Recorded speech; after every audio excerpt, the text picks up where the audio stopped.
because everything you're sharing unmute again. Can you hear me? Oh no. Can you hear me? Did I lose you? I just booked the biggest podcast guest of my entire podcasting career. And in the middle of our interview, everything just stopped working. But I'm trying to look on the bright side. I mean, I think it's okay. This guy has tons of time, right? I mean, well, he did say this right before everything went dark. Last year, off net profit, company-wide, my time.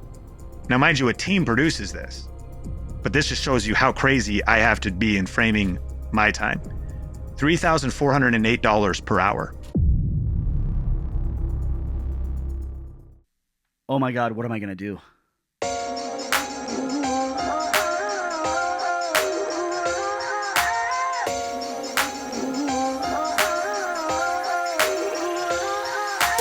This actually happened in the middle of chatting with one of my heroes, an 8-figure content creator, CEO, who has built a brand and a business all while remaining true to himself. Everything, all the equipment just stopped working. And I was in a full sweat. But here's the deal. I was talking with Sean Cannell, and out of the goodness of his heart, he gave me a second interview where we were able to wrap things up. So if you're watching this on YouTube, please understand, here on my podcast, there are no costume changes.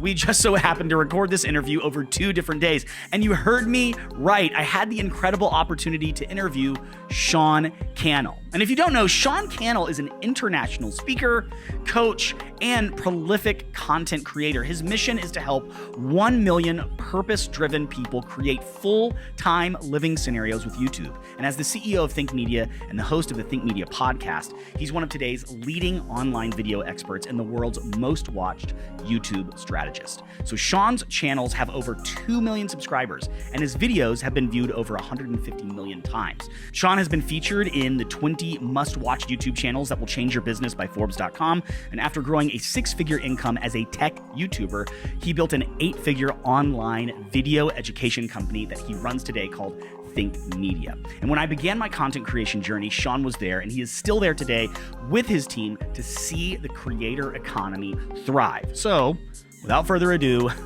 I finally got it done. Let's get into it. Thank you so much for joining us today, everyone. I am here with a new friend, Sean Cannell. I'm so glad to have you. How are you? Patrick, I am fired up to be hanging out with you, your community, and grateful to be here. That is so awesome. I have like about 1 million things that I want to talk to you about, but I want to start by saying that I have been, I was just telling you, Sean Cannell, Think Media disciple for years now. And I love what you guys contribute to the community. And one thing I long to do one day is come to Grow with Video Live. I haven't been able to yet. But since, I'm a loyal follower, I always keep up with all of the reels and all of the shorts and everything you guys are posting during that time to feel like I'm a part of it. And there was this one video that really, really spoke to me. It was real quick, but it was when Gary Vee arrived at the event. Do you remember what I'm talking about? Yeah, when he arrived to backstage, yes. Loading dock, Grow with Video Live, and 2022. Yes. And yeah, very recent. And one thing that just really spoke to me is you being a successful creator yourself still walked out and just showed him tons of honor for how his journey has contributed to your journey. And it was this amazing moment. And I kind of wanted just to share with you, like, this is kind of like my Gary Vee moment, if you don't mind me saying. You have been someone that over the years has contributed and been faithful to the content creation community.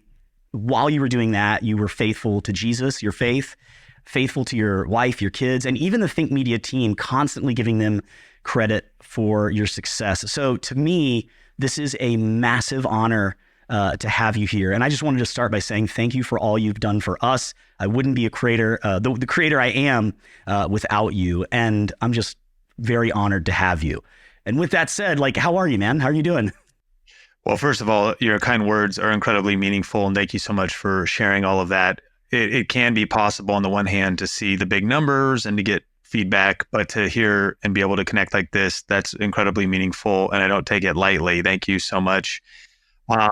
As far as how I'm doing, Man, my heart is overflowing with gratitude. I think more than anything, I can summarize that in my two boys. Our 3-year-old, our 1-year-old, family for me really is everything. And with some of the ups and downs of our journey and chronic illness and some different challenges in our family, life is definitely multifaceted. Of course, things like business and money matter because you do need money to like not die usually, as far as like paying bills and food and things like that. And so there's so much success around us that I celebrate and I'm grateful for. But on the flip side, when I really think about life right now, whether business is up or down or the algorithm's up or down, just last night I was putting my son to bed and reading him books and watching him develop. He's 3 years old now, Sean Bradley. Wow.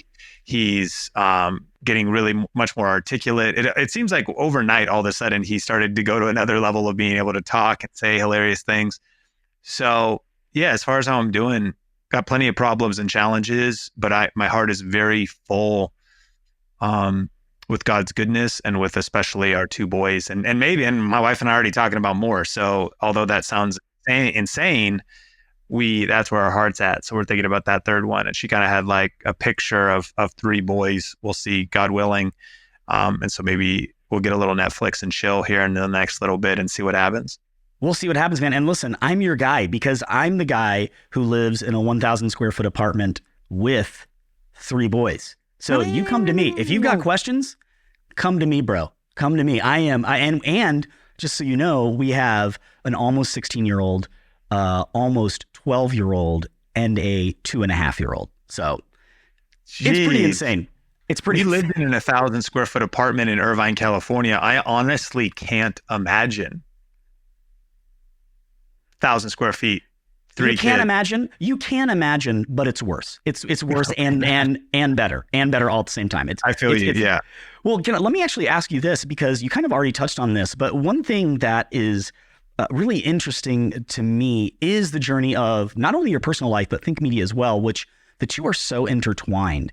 And we get to see so much of your successes online. We get to see the amazing stuff and benefit from the amazing stuff that you create. What have been, if you don't mind, share as much or as little as you want, what have been some of those trials or dark times or whatever phrase or word you want to use that you and Think Media have had to go through? Like, how do you see yourself through that stuff and continue to see success?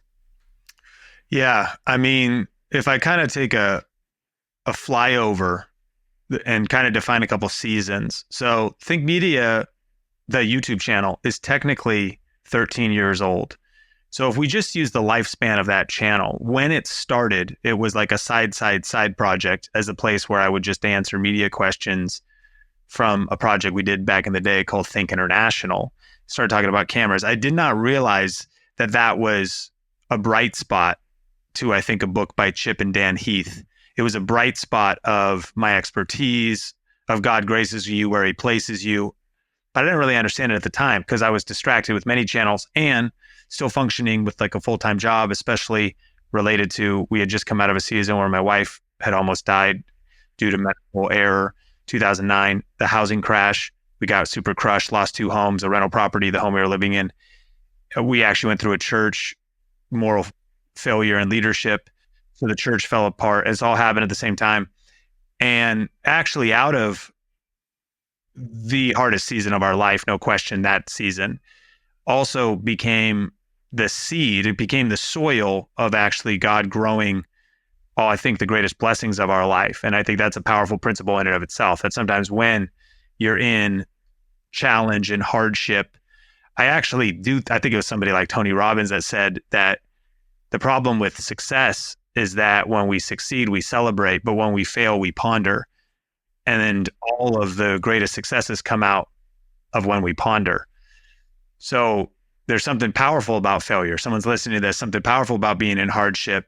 Might be kind of cliche for the preacher to say, but like your setback is a setup for God to do something. You know, you've been knocked down, but God is getting ready to set you up for a breakthrough. But, really like that was 2010. So out of that was the birth of Think Media, which to now is like 30 people, Think Media, 30 people, multi-million-dollar company, millions of subscribers. It's crazy. So anyways, I think that the founding of Think Media in 2010.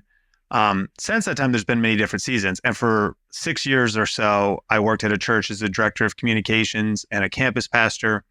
Then there was sort of like the all in. I had a couple of freelance clients, and then I was doing the YouTube channel. Then it was like contractors only. Then it was like we became an S Corp.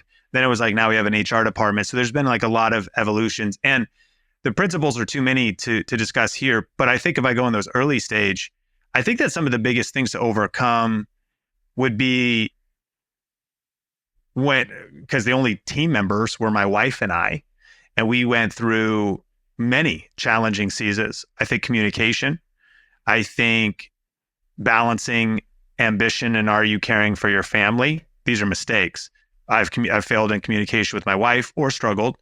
I think keeping open channels of communication. This applies, I think, to co-pastors, husband and wife, or definitely trying to run a business. And to be clear, Sonia is our CFO. She's the 50-50 owner of our parent company and our CFO. And so we've been in this whole you work with your spouse thing. You're also around each other at home. And we were in Irvine because Think was a side hustle at that point. 1,000 square feet for just the two of us and our dogs was sometimes not enough. It would feel to get, I'm around you all the time and we're dealing with stressful issues and so on and so forth. And even fast forward to today, we've always worked from home and we're in counseling, and she's talked about sometimes it is just challenging to where like I feel like I can never get away from Sean. Can I be real? I feel like I can never get away from him. So even asking questions now too, like, is it make sense to have an office, even though home office is like the culture, like, and there's a savings. Well, sometimes saving money is not the only thing. There's sometimes saving sanity. So like thinking through. So anyways, we could unpack whatever you want. I'm an open book, but I think that those early years, and then by the way, fast forward to today, we've had some major fights in the past 3 to 6 months related to business, the direction of the business. We're talking about, team members, emotions, feelings of where things are going. My wife has a discernment gift. And solutions to that would be like, I guess, number one, that if you've got some fights with your spouse or someone you're trying to do ministry or business together, but two, also just not giving up working on it. So I think relocking into counseling, we've done it throughout the seasons, but we just got into it, been incredibly powerful. And then just continuously being open to working on it. And the final thing I'll say is that an increasing success comes increasing pressure. Failure and success both come with pressure. And so on the one hand, of the side of the coin, people go easy for you to say, like you're successful, you have the money, or you have this. And I'm empathetic to that because there is blessings to having certain aspects of resource, but there is just no doubt about it. Whether there's a lot of money in the account or there's not for your business, your ministry, you got pressure either way. I mean, I think in the words of course, the philosopher and prophet, the notorious B.I.G., more money, more problems. It's just you got, and so at new levels that we've experienced. So that's it. I've gone kind of long-winded there, but I think that our married 18 years. I think that trying to learn still, we're trying to figure out how to communicate still. And by we, that's me, of course, my wife as well, but just how to bring my wife into the loop, how to make sure that whether it's date nights, you had kids in the mix. I mean, 3 and 1 is where our kids are at. And we've had some serious challenges, especially in the last 3 to 6 months. And the point is we're working on it. Things are definitely not perfect, but we're in process and we're not ignoring it. We're being intentional. That's amazing. And I kind of want to ask you, I definitely want to ask you, and I am going to now as if it wasn't planned. Yes, I'm asking you this. I wanted to ask you if we could stay like kind of in that space a little bit, because, so much of your content is all about the amazing things you create for the creator community. But there is, as you're describing right now, layers and layers underneath. There's family, relationships, physical, spiritual, mental. I love that you mentioned therapy. I'm a huge believer in therapy. It's, I live in New York City, and it's crazy. It's crazy to even think that here there are people that are still, it's very much a taboo thing sometimes, but I think there are people who have been gifted and studied to understand heart and mind way better than I do. And I just think that's amazing that you would be a proponent of therapy. I'm with you there. But if I could kind of stay there, you are a leader in so many different areas. And when you talk about the dark times that you've been through, one thing I kind of wanted to hear from you on is being someone who is a leader. And I've been a church leader, a community leader for most of my adult life. And I think you and I, in different contexts or similar contexts, because I know you have a church background, would maybe relate to, leadership can be lonely at times. And we see these people that in our minds and in reality are experiencing great success still fall from grace. You mentioned moral failure. You mentioned mental or physical struggles. And you see these greats, these heroes just not have a system around them that can keep them in line. So I wanted to ask you, that whole diatribe was to simply ask, if you don't mind telling me, what does it look like for someone in your position to be held accountable? What does your community look like so that you can kind of stay the course in all those things, business, faith, home, etc.? I think that leaders have a couple. I'll talk about my process, but let's also talk about the problem first. I think one of the challenges leaders face, even more so in the church, but in both cases, like the church leaders have an insane amount of pressure because your vocation and your paycheck is connected to your actions and your morality. That's true on both inside and outside the church to some level, because CEOs could fall into certain things that cause them to be fired as a CEO. I suppose I'm the founder, but certain aspects of morality, it's not like you're being held to that biblical standard, but for the church leader, like your life is under just such scrutiny. I think that this can create a big fracture in the church leader's life, because you're so judged by performance and by how you act, and your kids are being looked at, etc.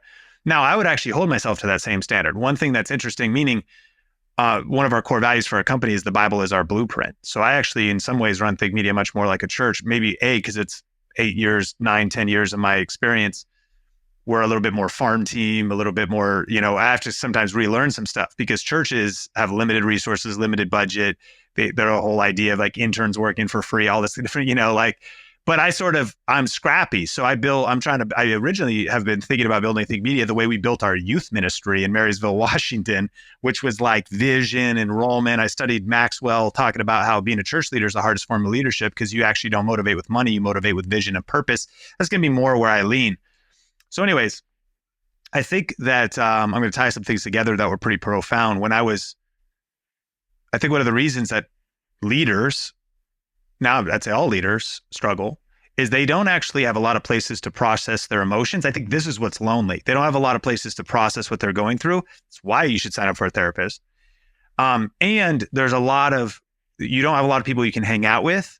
This could sound judgmental, doesn't need to be at all. But like, if you're running, like I'm running an approaching 8-figure a year company with 25 or 26 W-2s and 10 contractors and 5 other, vendors that we work with. And then having a 3-year-old and a 1-year-old and my wife and all that, and then relationships and all this different stuff. So who do I go to though? And be like, okay, hey, so you were also running an almost 8-figure company and you kind of got stressed. You just had to hire somebody, you just had to fire somebody. Like where you can go to actually process stuff is tough. And a weird anecdotal thing that just, I feel like has kind of dropped in my heart was when I was in Israel, just touring the Holy Land, we celebrated Sabbath with a local family on Friday night as they shuttered everything down, right? And then it goes through Saturday, and then Saturday night, things open up.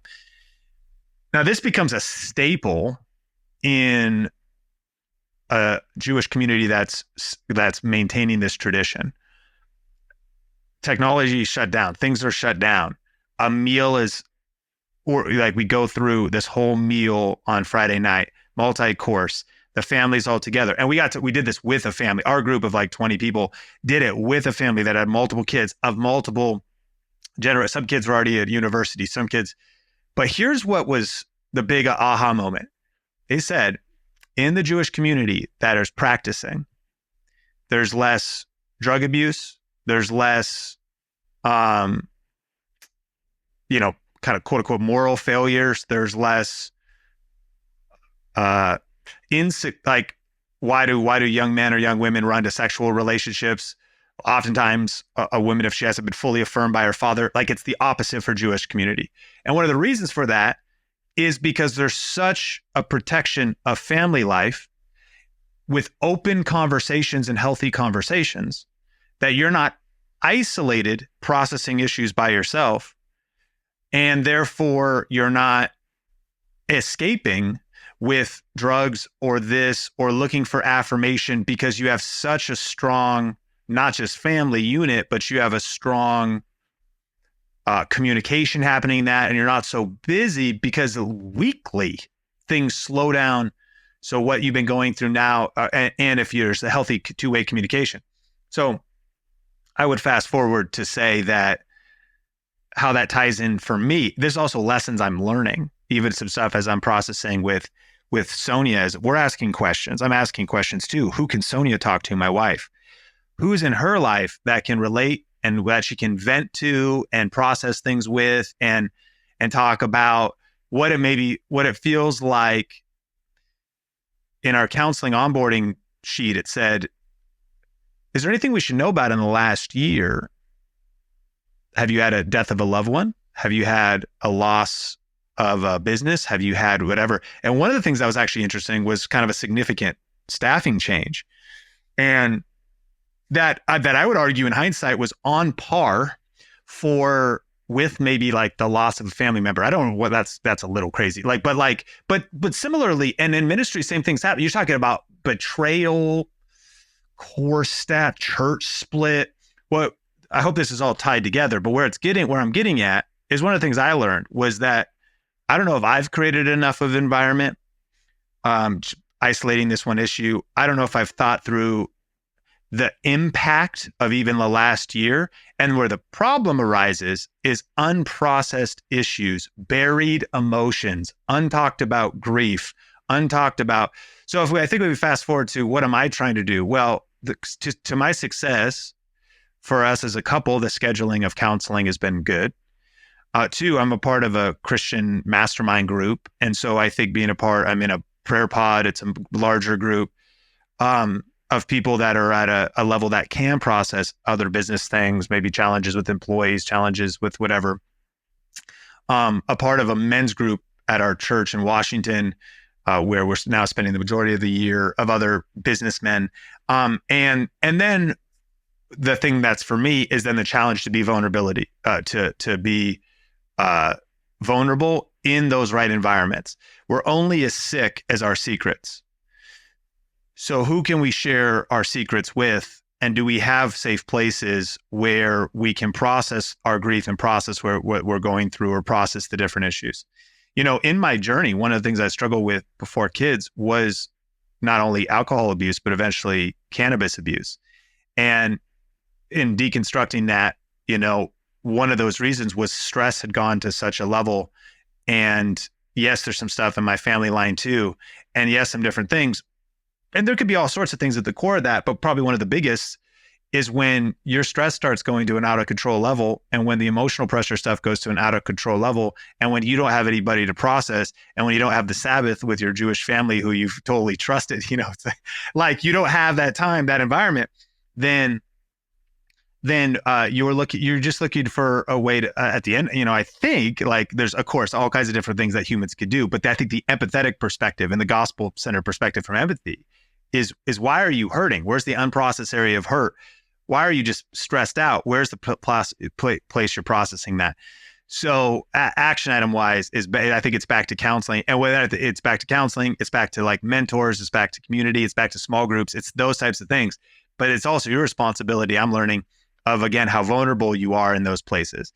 And I think what we're learning as a couple is that we need to lean even firmer and stronger on ourselves to also say, what can I do in terms of support of Sonia? But also identify that maybe, how can I even create space for her as well as we would for a couple? So to deal with those bigger issues. And mind you, just taking some of a theological perspective, we're talking not necessarily about a Messianic Jew here.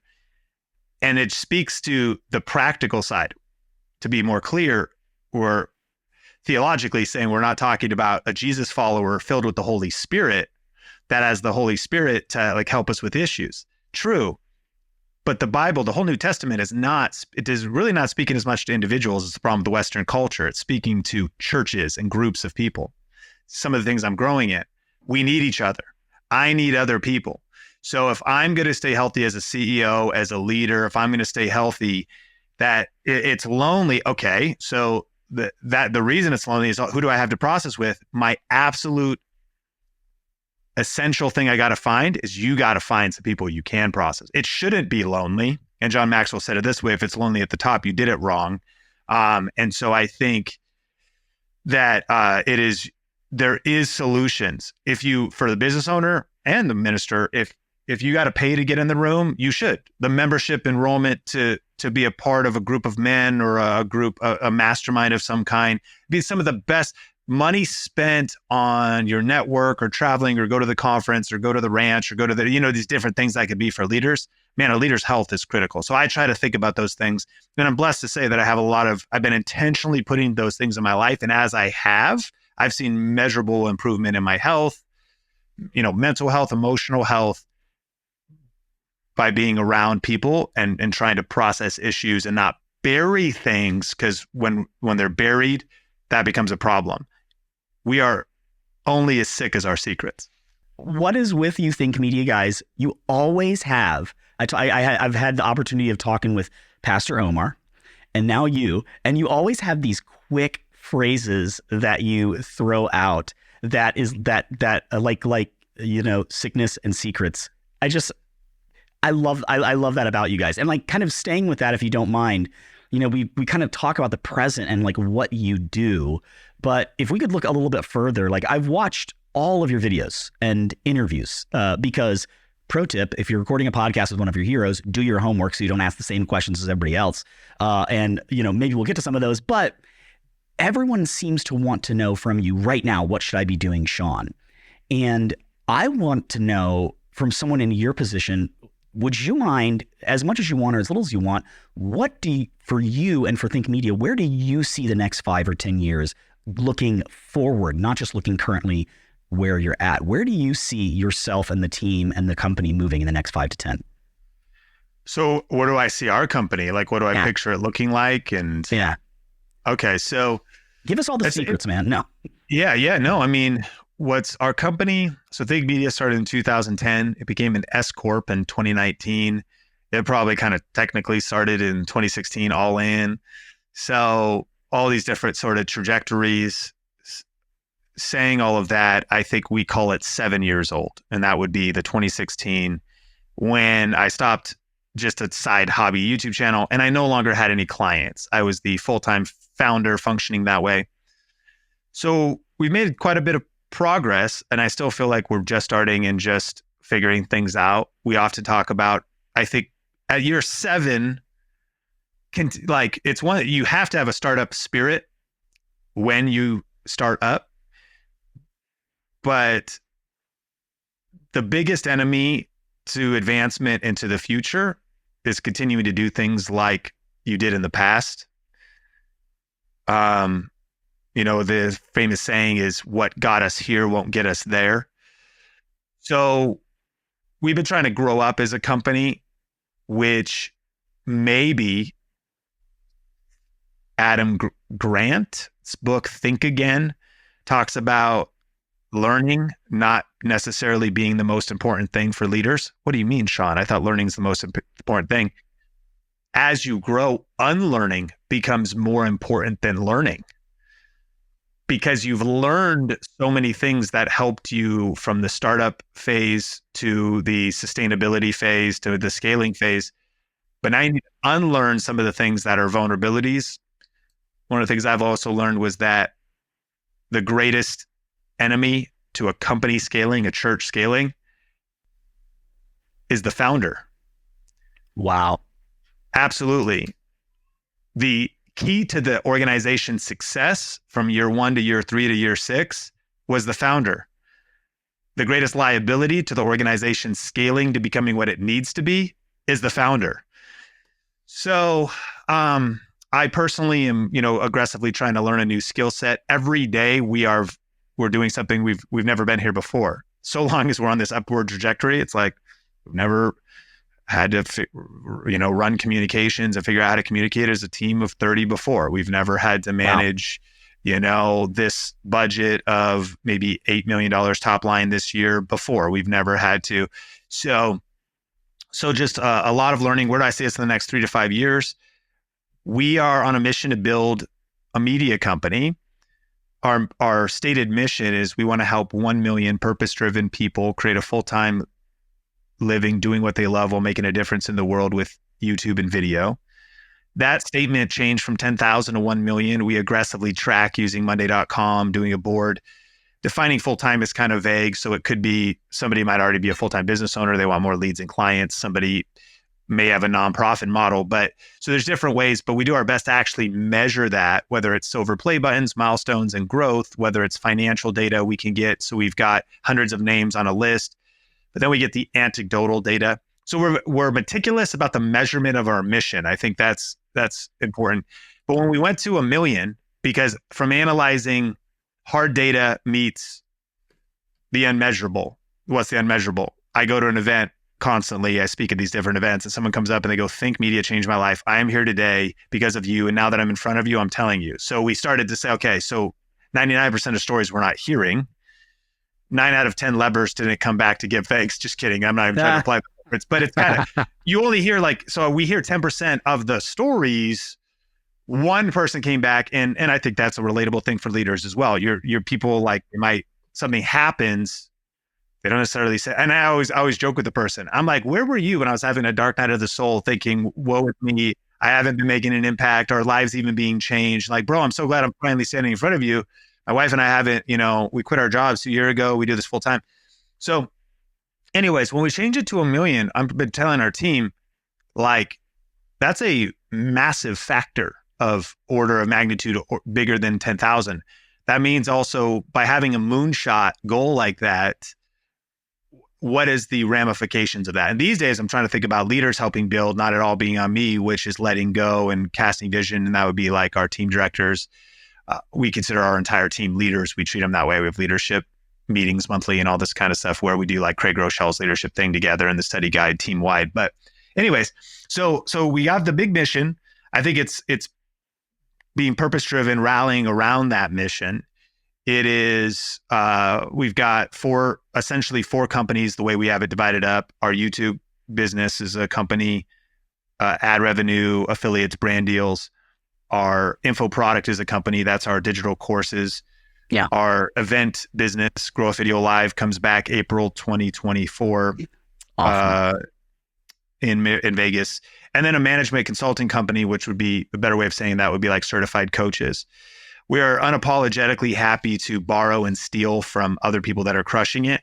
Probably the closest picture of what we're trying to build with Think Media is Dave Ramsey. And Dave Ramsey helps people get out of debt. We help people with video marketing, video and YouTube. Dave Ramsey has digital products, books, personalities. We're doing the same. Digital products, books, personalities. I would love to make some kind of a SaaS play because software is a huge. There's the almanac of Naval Ravikant, and he talks about like the four things that are scalable. If it's going to scale behind you, I'll maybe look it up here when I pass the mic back, but it's like software is one, human resources is one, you have to have leaders. Media is one, make it one time, multiply it across media. A YouTube video can be watched 1 million times and though you make it once. So I could see software, acquiring a software company or whatnot, but it all would track back to this creator economy niche kind of that we're in of people wanting to leverage and learn video. And so over the next 5 years, it's just doing those verticals. How do we make our annual event great? How do we make our YouTube channel and the free content great and scale the brand deals? How do we make our info product the best ever? Continue to adapt and rebuild that so that it's effective in getting results for our clients. How do we train coaches and make that great? a lot of that formulation has been what's taken place in our company, defining exactly what it is we're doing, how it's purpose driven, what mission is it going to, is there leaders over each of these verticals? Not only are what are we doing, but what are we not doing? And we're on a mission to double the creator economy. That'd be another way of summarizing it. That's amazing. Shortly, about 260 million people in the creator economy. And a lot of this is coming out of our market research as well. I think that any leader should be thoughtful about market research, even in a nonprofit. It's like it does make sense to plant a church in an area where you know the 5 to 10 year plan of if they're building new homes and new neighborhoods, and where are those new homes in those new neighborhoods. Logical. Excuse me. If you're going to open up, you don't want to open up a coffee shop in a traditional fundamentalist Mormon community in Utah. Like that would be the wrong strategy and the wrong location for that particular place. If it's 99% traditional fundamentalist Mormons who don't drink coffee, you wouldn't open up a coffee shop there. Seems obvious, but that's some of the things we think about. So Goldman Sachs revealed that the creator economy, quote unquote, which wouldn't even encapsulate YouTube for churches most likely, although churches, pastors, so it broadens bigger than this. But even if you just paint those lines around it, that's going to be this whole new industry. It's the fastest growing small business type of people making a living off of YouTube content creation. Is, as we speak, about a $250 billion a year industry. And in the next 5 years, Goldman Sachs research says it's going to double to a $500 billion industry. So we see not only where Think Media is positioned now, but that's also what we're solving for. And there's so many other great people in the space. And one of the not insecurities, but maybe things I had to overcome recently was, our goal is to be the number one creator economy education company. And I think as a Christian too, you wrestle with like ambition. Is that kind to be number one? But I was reading a good book called The Hard Thing About Hard Things. Is a legendary book for leaders. And one of the things he said was like, if you're not like committed to be number one or to be great in your defined industry, you should have never started the company in the first place. You should be in charge. If you don't. And I think the idea of being number one doesn't mean you're not going to do something unethical to sabotage somebody else. But why wouldn't you be pursuing? You should be the number one restaurant in your local small town. You should be the number one church. Like, that's a weird one, but you should, like, that should be the aspiration. What else are we striving? I'm just trying to be number 10. I'm just trying to, and of course, for your unique angle on what things are. And so that's going to be a reflection of your personality. And that's at least what we're shooting for, because shoot for the stars, hit the moon. I'm even hedging right here. Let's apologize for it. So I think kind of getting clear on like what game we're playing, what is our role in the game, and what are we trying to do, defining our kind of what it is we're doing, and we want to be the Dave Ramsey with multiple personalities, Ramsey personalities, certified, even niching down more, be entree leadership. And this is kind of maybe a lot of leaders are already doing this, but we bought tickets to Entree Leadership, took the executive team, went there, looked at the event, looked at the product suite, looked at how they structured things, I've walked the floor of Ramsey's thing, looked at their coach. Dave doesn't coach business leaders. He's got certified coaches, So, and the personalities actually don't coach either. They're front-facing media. So that principle there is maybe also studying. Maybe people wouldn't think that would be who I'm studying, but like finding people that you can learn from, study, steal, and swipe their model, their structure. Somebody's already blazed the path. Of course, you're going to do it in your own unique way, but there's basically our whole playbook. I mean, that's what at least we're aiming for over the next couple of years. I think it was, I may be getting this wrong, but Plato or someone that said, good artists create, great artists steal. That's right. And I kind of want to go back to what you said about unlearning, if you don't mind, because I recently heard you say something interesting in a podcast episode. You said, this is another one of your amazing phrases, if you want to blow up, you have to give up. And so I don't know this for sure, but I assume that like most of the interviews, again, I did my homework, people get to ask you what you do. And I think small timers like me are tempted to hear all about what you get to say yes to. But what you get to say yes to is in front of us. And it's attractive. If I'm honest, it's attractive. The sponsorships, clout, growth, and things like that. But there is something about what you said in unlearning. I'm interested in what your company and you get to say no to, or I should say choose to say no to? What are you not doing that allows you to be successful? Well, for me, the unlearning that's very difficult is it all started with the E-Myth Revisited, which is a good book, which is about a lot of book references, which is about a lot of people that were founders are technicians. So the thing itself, in my case, I very much did wear all the hats and figured out how to communicate on camera, teach on camera, and film as the YouTuber skill set is. There's different people who parachute in. Maybe a pastor has a videographer, hires one, or the business owner skips right to the Gary V. D-Rock scenario, which is it's important to define the season that you're in. Because if, let's say, you're running a multiple 6 or 7 figure company, it would be perhaps foolish for you to try to learn video editing. On the flip side, you're like, well, that's not my situation, but I'm trying to learn a side. Well, everything's figure outable. So it's figuring out, you either have time or you have money. And so anyways, all that to say is, I first and foremost was I'd edited since 2003. I was editing my own videos. I was good at editing.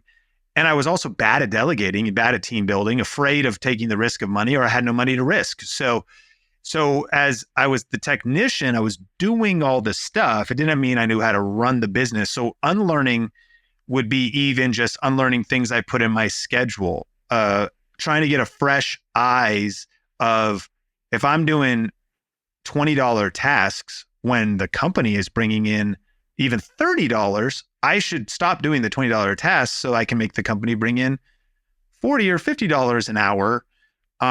And then continuing to elevate up, what it is that I'm focusing my time on. So hiring an editor or delegating editing, that's a big one. Now I'm letting go of that.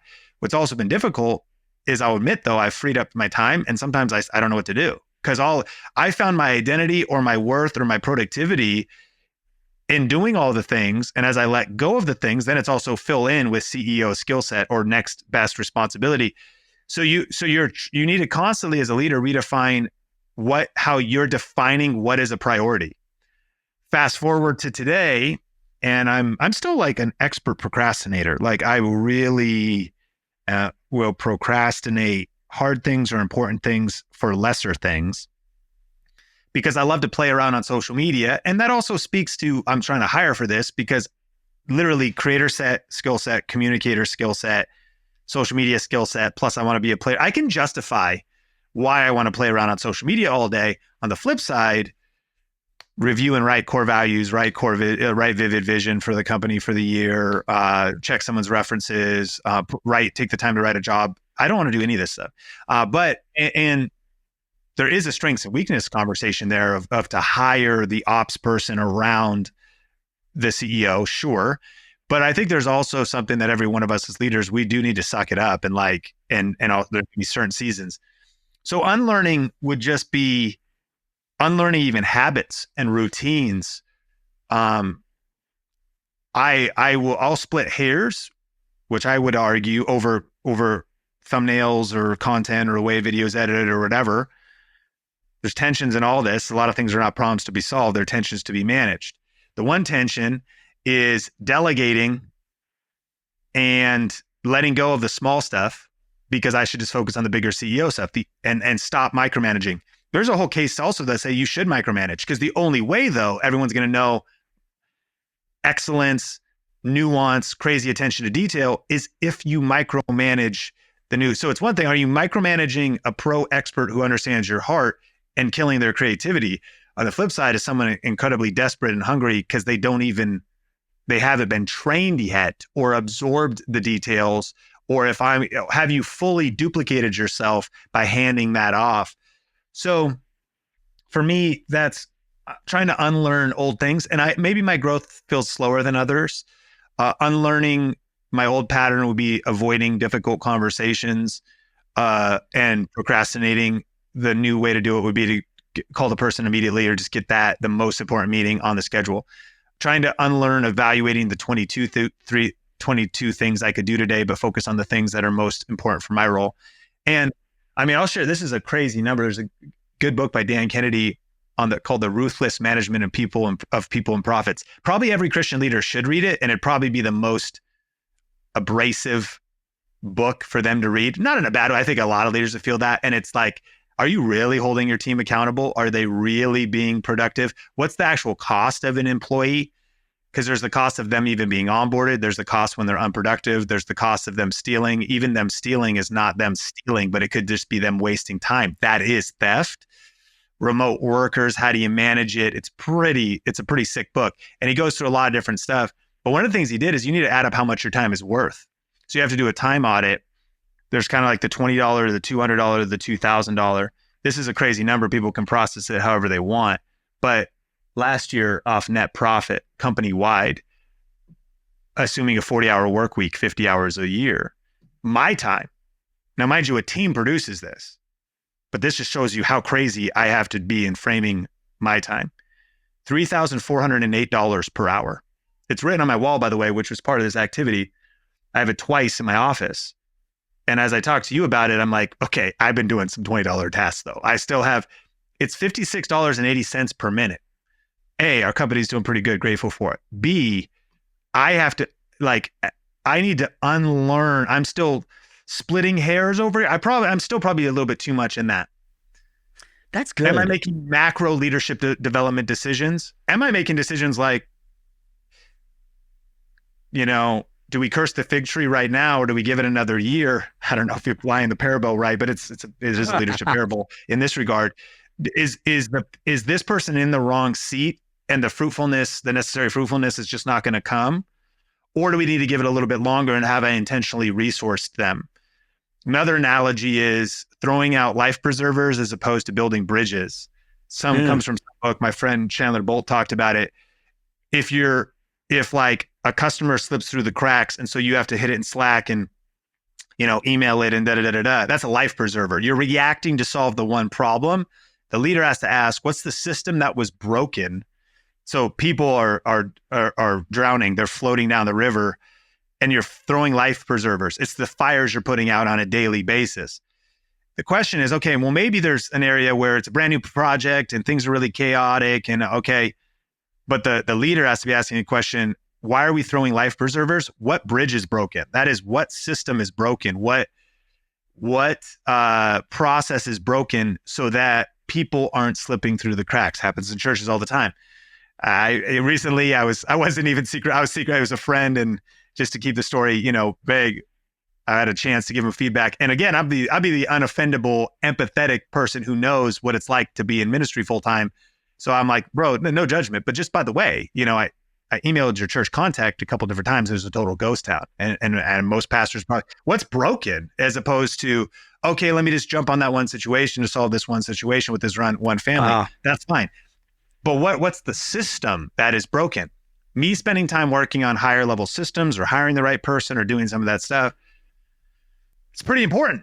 And I'm stressed out just telling you about it. So I'm going to go make an Instagram reel instead and just try to get some vanity, get a dopamine hit by creating some content. Think I was productive. It's productive too, but that's a deep conversation, because there's some higher level things I should be solving for, especially based on my pay grade. And as much as that would sound, of course, that is a crazy number.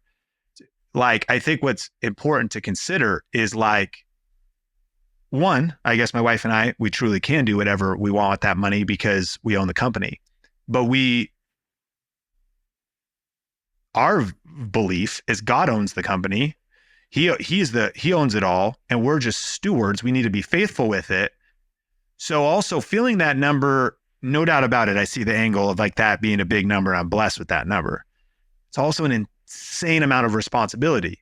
It actually is a number to live up to with my character, my leadership, my actions, my behaviors. Am I acting like a $3,408 per hour man? Am I functioning like a $56.80 per minute leader? I think there's probably a giant gap right now, but I mean, and that's asking yourself, what is somebody? So that's a lot to unlearn. I have to become an entirely different person. And am I willing to do that? I'm a small town kid, college dropout. Yeah. It's a very hard learning curve. And then deciding, And what I ultimately am trying to solve for is I would love to hire a CEO. We have a CEO in training currently, our CMO.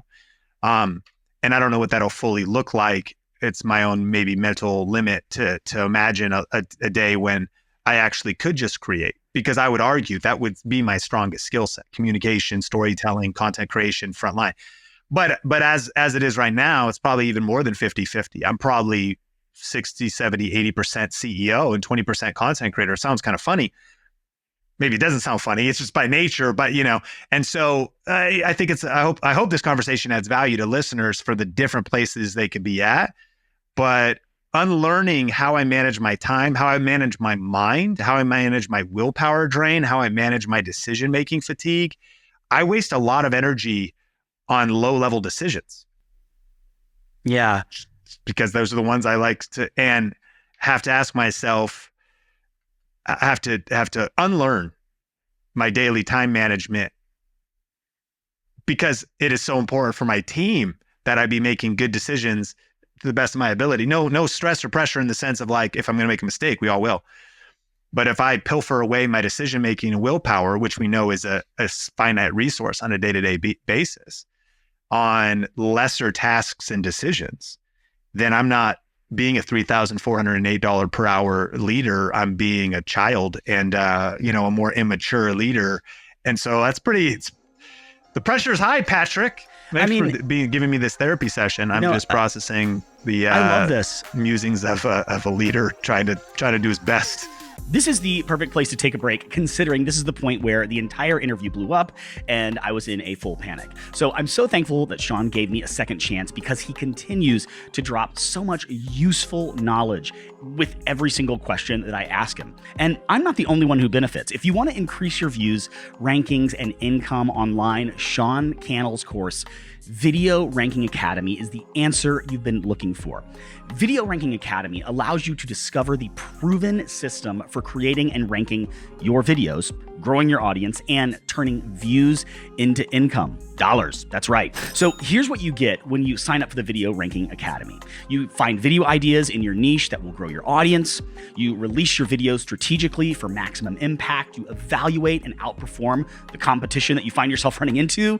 You find proven strategies to rank higher in search engines, and you find 10 ways to monetize your YouTube channel. And there's actually more than that. You really want to check it out.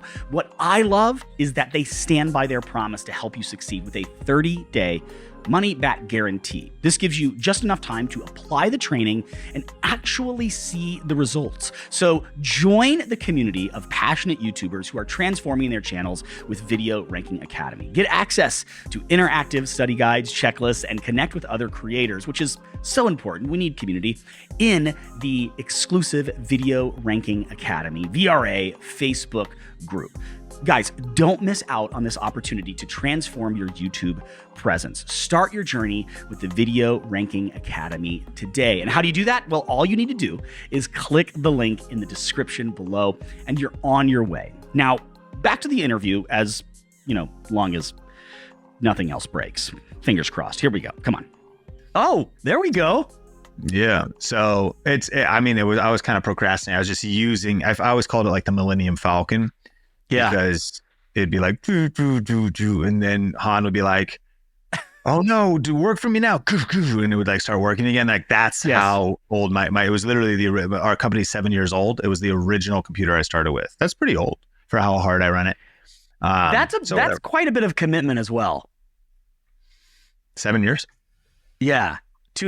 Like for guys, I think in this space, gear is totally idolized and I get it. It's amazing. But for you to stick with a piece of gear that long, that's pretty unheard of in this space. Yeah, it's because I'm just lazy and I procrastinate a lot. Because it wasn't a lack of resources, just a lack of like, I don't want to set it up. So I literally I didn't fix it until I was forced. That's like usually I don't finish the project until the deadline comes. Dude, I completely align with that. That's amazing. How are you in general? You doing okay? Yeah. I just turned 40, so excited. I was going to say happy birthday, bro. I'm about to turn 41 in a month, so it's okay. Cool. You're going to be fine. It's just things in your body are just going to start to hurt more as time goes on. You know what I'm saying? Yeah, I feel that. I follow you on all the socials and I see you like playing with your kids and I'm like, I just turned 40, man. I mean, those knees are going to hurt tomorrow, Yeah. I mean, the back, all the things. How are you feeling about turning 40? I think I've thought about it maybe over the last couple of weeks. I feel in this exact moment, I feel great. Yeah. I feel, but also maybe I have dealt with some chronic pain stuff in my arms. Yeah. I went to my physical therapist yesterday. And so on a bad day, I feel the hope can be a lot lower. Like, shoot, is this ever going to get better? And I look ahead. On a good day, tired eyes rarely see a bright future. So if I'm feeling rested, and we just got back from a vacation, my wife and I, Bellagio, went to the Sphere. And so, that was great.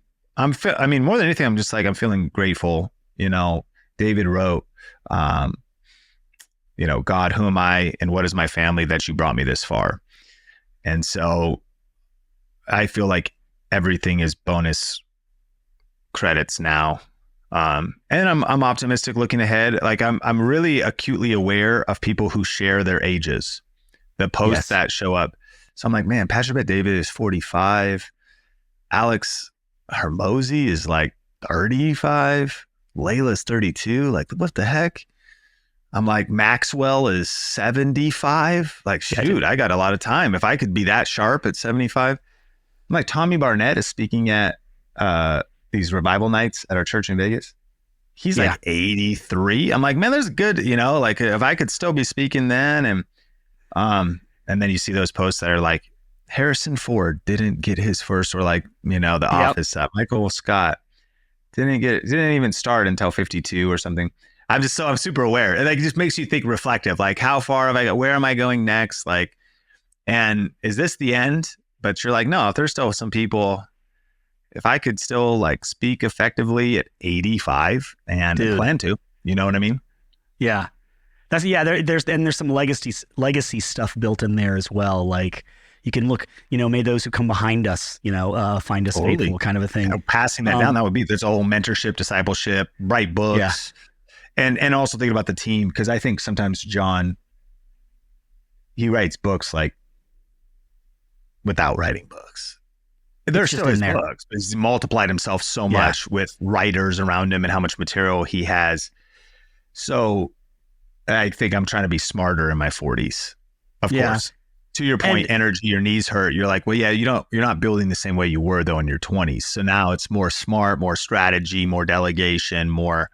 So just reflecting on a lot. But and from both sides too, like some people, my dad just goes, when I turned 40, you were 10. And I was like, my kids are 3 and 1. So like, whatever. So the past 2 Sundays at my church, when you talk about your Vegas church, are you talking about City Lights? Mm-hmm. Yeah. So the past 2 Sundays, so I'm the worship pastor, but I was given the opportunity to teach because we're actually having a whole series on worship. And I promise I'm going somewhere with this. I'm not trying to be quippy, but the Bible, we see the word praise all throughout the Bible. And there's actually, and this has actually become a more popular thing to talk about, especially in worship circles. There's actually 7 Hebrew words for praise. And one of them, if I'm remembering correctly, is shabach. And it's literally the word used that one generation will proclaim, laud, shout, exclaim, God's works into the next generation. And so when we talk about like getting older, I have to think that the content creation space actually speaks to that. And I think that you would agree with that what we're doing, whether we're sharing how to create great content to others, whether we're sharing our home style cooking channel, whatever the thing is, the next generation, YouTube isn't going anywhere anytime soon. I don't think. And we're actually, as you get older and as I get older and we want to be in these spaces where we create, we actually have the opportunity, whether it is strictly spiritual or even something just fun, that we're actually sharing with the next generation. And I think that just excites me because I think that sometimes we talk about that in just, I'm literally in my office, I'm looking at our auditorium, sanctuary, whatever you want to call it, right over there.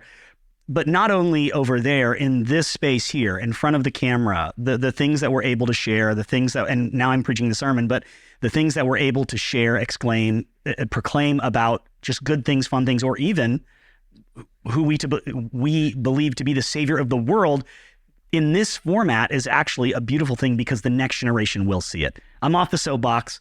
It's great. As we get older, I just love that we have the opportunity to do that. Legacy is a huge thing with YouTube. I think about a lot. Like, what would it be worth to be able to, I don't think I have anything of my grandpa really, like words, recordings, like video, much more stuff with my dad.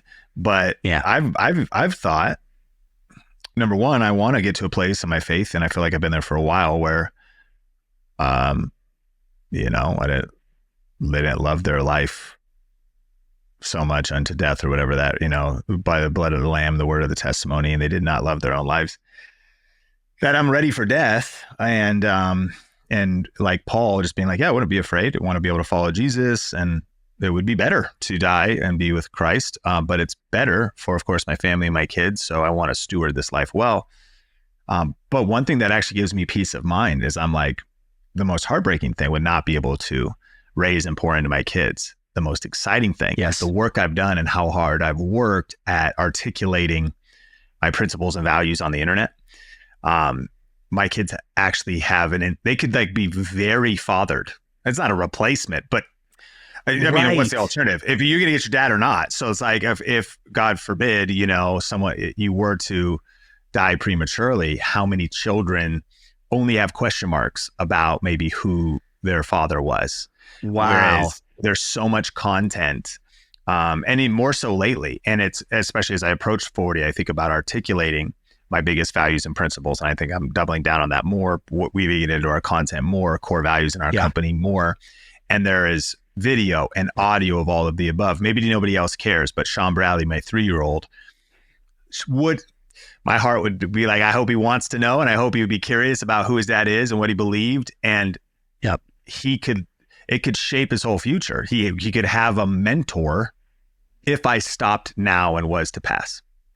That's okay. I want to say a few things. So now you're preaching a sermon, which is great. I'm taking notes. I'm with you. And I mean, if it's okay with you, we're in the interview. So I'm just going to keep going because this is just great stuff.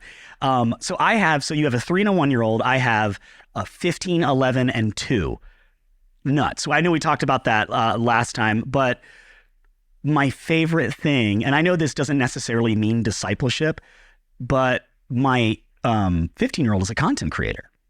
And I don't know if I told you this, but it started with me going, hey, try this. I saw this video from Think Media. You should try this out. Maybe you should change that angle. And we loved talking about it. He got COVID, went into the second bedroom in our apartment for 3 days, just to isolate, and decided that 3 days just to be disciplined and post shorts, hundreds of them, and went to 13,000 subs.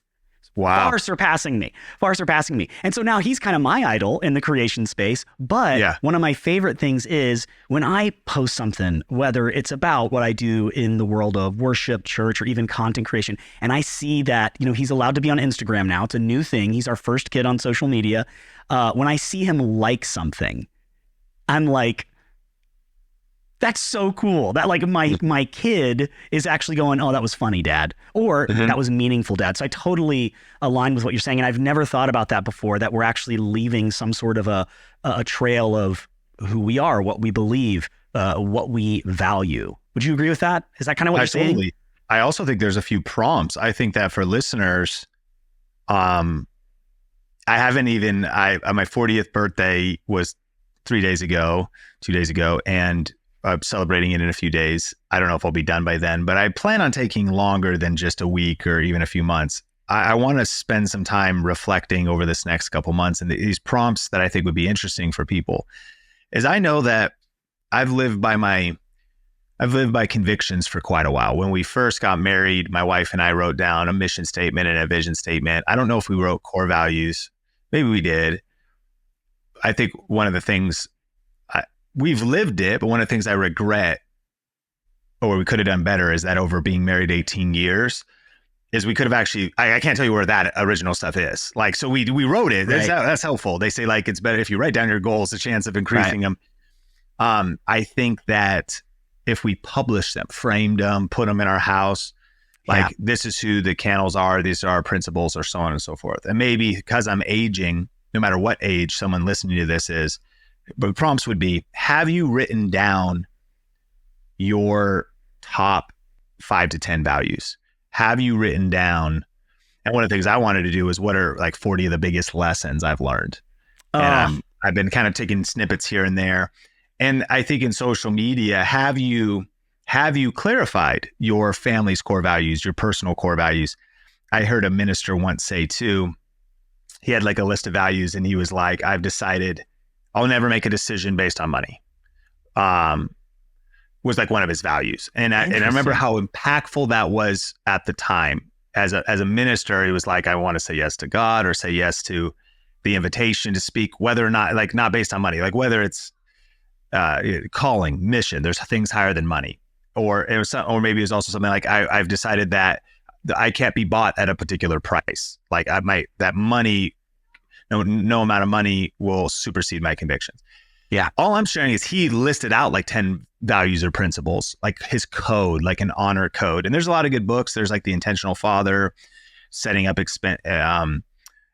Tyson, right, wrote that, and Setting Up Experiences. And we've kind of lost the art of. Did you just say Tyson?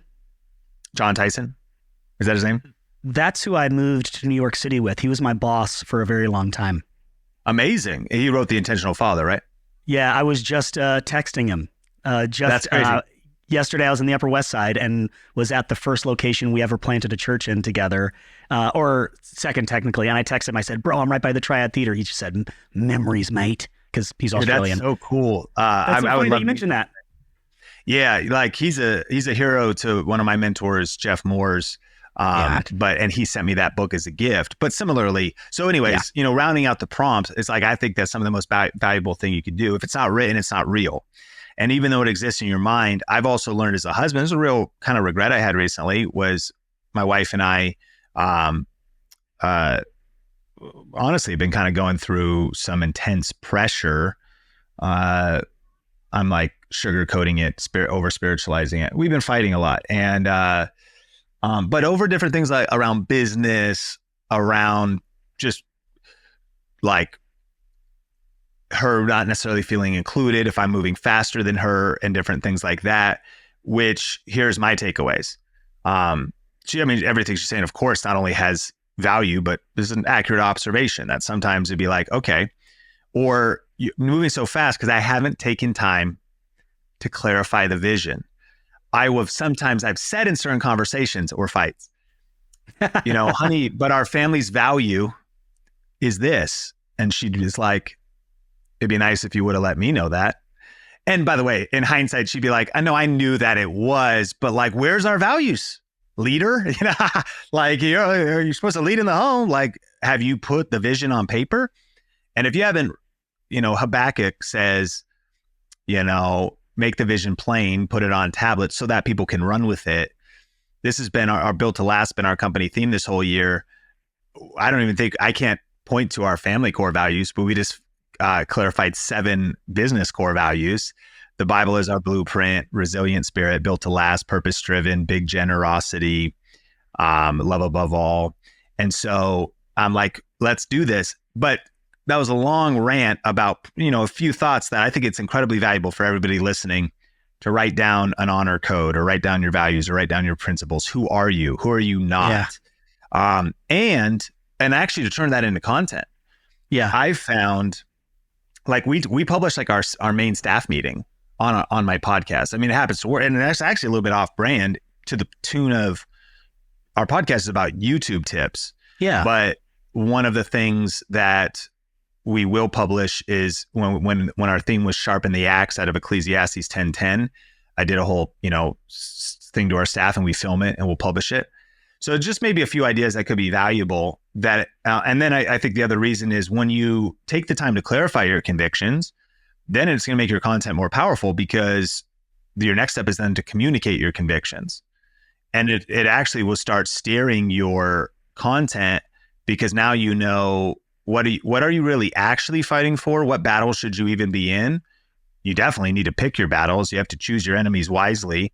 But have you even taken the time to stop and think about, what do we stand for? What are non-negotiables? for our family? What are non-negotiables for our business? Who are we? Who are we not? And as new challenges and new maybe confusion arises in culture, sometimes we maybe take for granted things that have gone undefined because they weren't being contested or challenged or deconstructed. And so, anyways, To kind of go back to what you were saying about intentions, writing it down, has been for me, I can say for sure, and I think for many others, one of the hardest things about content creation. We can watch the video on gear. We can watch all the Think Media stuff on thumbnails and hooks and titles, but actually defining what you're about, I think when especially an American stops with all the busyness we have and all the things we have access to, when we stop to think, well, what do I want to be in life, on YouTube, on Instagram, whatever it may be, that's one of the would you agree that that's one of the hardest questions to answer, and what I myself and I think many others have gotten stuck on a ton? Absolutely. We have a course called Niche Finder. Yes. And it ends up being one of our, I not only I feel like I had a lot of experience in the development of leading up to it, but what I wanted to do was study the topic super exhaustively. So I bought no less than 10 books on the subject of niching down and defining your niche, which kind of steps into maybe defining your brand or personal branding. Most recently, it's branding itself has been on my mind, which of course has kind of a commerce value, but I think it quickly could be moved into identity, because you call it a brand identity. So it has a lot of relevance for Christianity and people who aren't even in business. What is your brand? What is a brand? It's a reputation. A good name is to be more prized than great riches, it says in Proverbs. What is a brand? A name? What does Nike mean? What does Louis Vuitton mean? What does Target mean to you? What does Walmart mean? They actually all have, and they're all an association between multiple things. Like, we all know clothing stores, but Walmart is the cheap clothing store. Nordstrom is the more expensive clothing store. So what is a brand? Anyways, and I will find, people have a ton of self-doubt. I think they have the curse of knowledge, so they don't really even see their own strengths or skill sets. They might have a lot of unhealed things in regards to, and myself included, it's been my journey in regards to imposter syndrome. And then furthermore, you then also think about competition. People are already, I feel leadership, but there's already other leadership people. Like, so you're trying to also find out your unique, and it is a crazy journey. And I think it's, as much as it's good to study it, I also think that clarity, I don't know if it could be found in a year. To me, that would be fast. About kind of thinking about really what's your niche, like developing your voice. I heard Carey Nieuwhof, whose podcast is massive now, right? But he's been doing it 6, 7, 8 years, 9 or something. And he talked about, it took years to find his voice. So I think that's encouraging to me. It's like, so there's something about, I think, frameworks that can help you define your niche, what makes you unique, what are your strengths, what are your weaknesses. But what's also kind of cool is it speaks to maybe everybody wants to get in this content creation game, but not everybody does, but everybody that does want to. Many people. And I think you should start before you're ready all the time. I think there's something about starting because you learn as you go. But then there's also something that's not only under talked about, it's probably never talked about in regards to, that would be, I think, that the church and Christianity has a really strong message that the world could benefit from, regardless of what their faith is. And that would be the importance of time in the wilderness, the importance of time using your hands and being involved in true honorable and important and respectable work, but menial labor. Before the packed out crusades and speaking on stages and the miracle crusades of Jesus, was just the day-to-day life, simple life, which was, you could call it spiritual development and personal development. And Jesus grew in wisdom and in stature and in favor with God and men. And he was in the temple asking questions. So if you actually feel like you have a lot more questions than answers, like what are my principles? I don't even know. That might take, not only might take, I think you can make a lot of progress in a weekend, but that's going to be a lifelong shaping and a journey. Oh, yeah. It's an unfolding. And thus, I think the under talk about thing in content creation is everybody wants 15 minutes of fame and they want to go viral wherever today, perhaps also missing out on the opportunity of 10 years in hiddenness, developing themselves, developing their gifts, developing their mindset. And I think you can also practice in public. I think that you could be, this is why I'm so bullish on internships or actually everybody wants to immediately be a voice when I think they could intern or connect with or serve or be on staff somewhere else. Best way to have God give you your vision is to serve someone else's vision. And I think that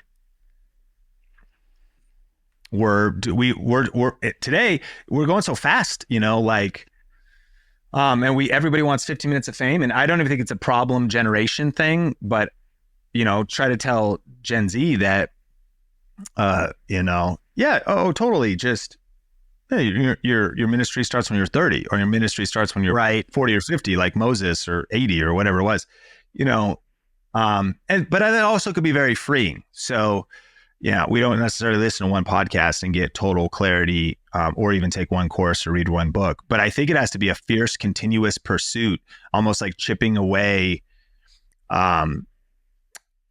inside of a giant rock is a sculpture, and you're chipping away stuff. And you probably picked up other people's passions. You jump on a bandwagon, all of a sudden you start getting political because that's a big thing now.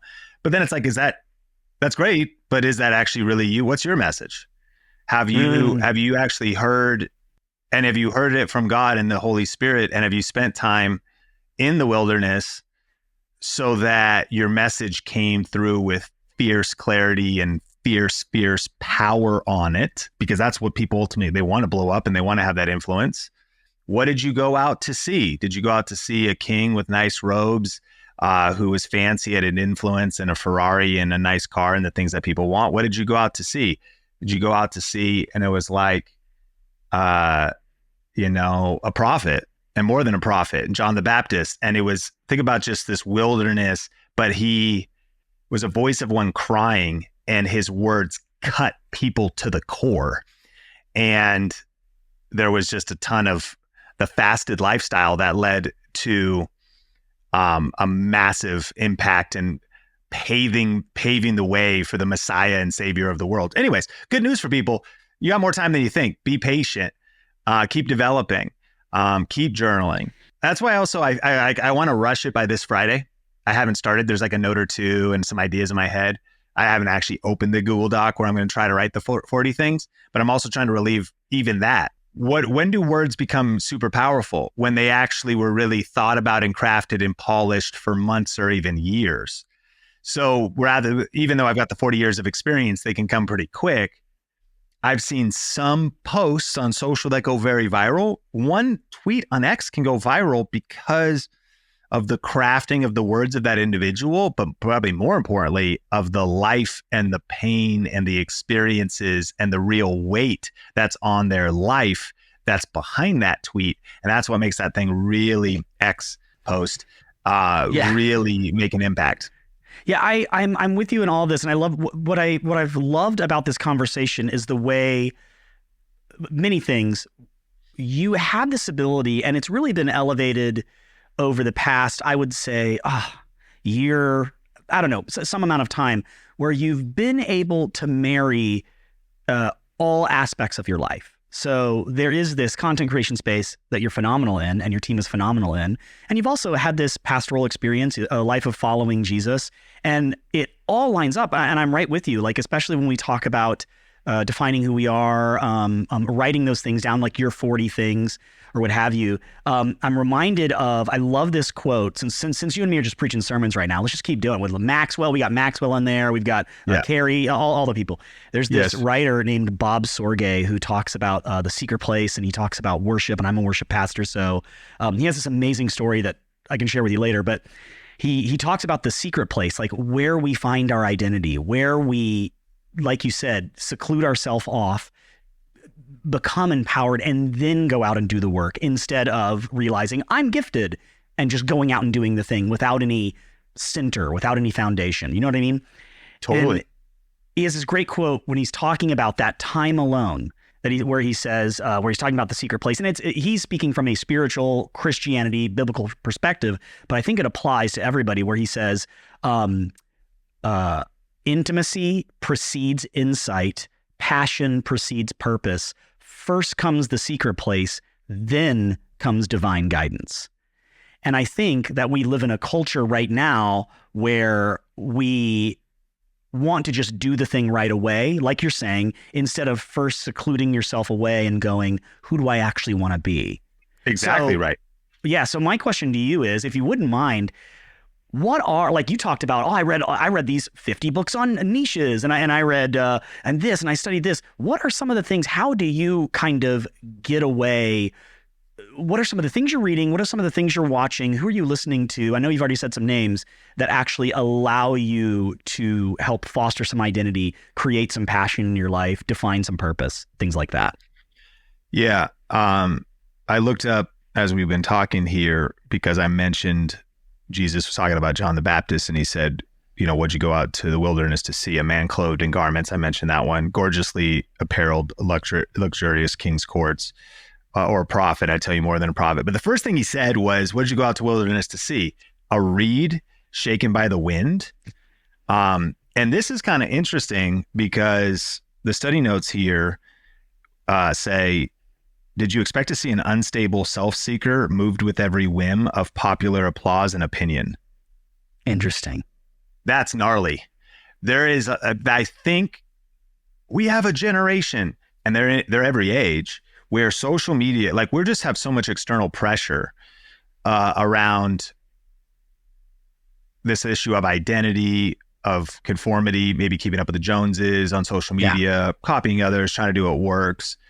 And sometimes, and it very much could be self-seeking, moved with every whim of popular opinion, jumping on this trend, jumping on that trend.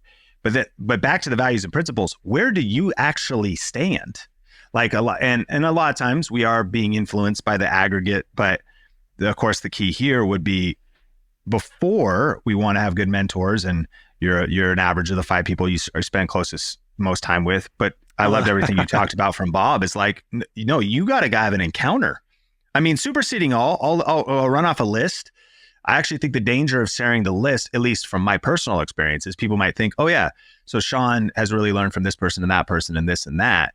But any level of fortitude and being the opposite of a reed shaken by a wind is Holy Spirit, prayer, fasting, encounter, planted in local church, trying to read the Bible cover to cover annually, and not to be,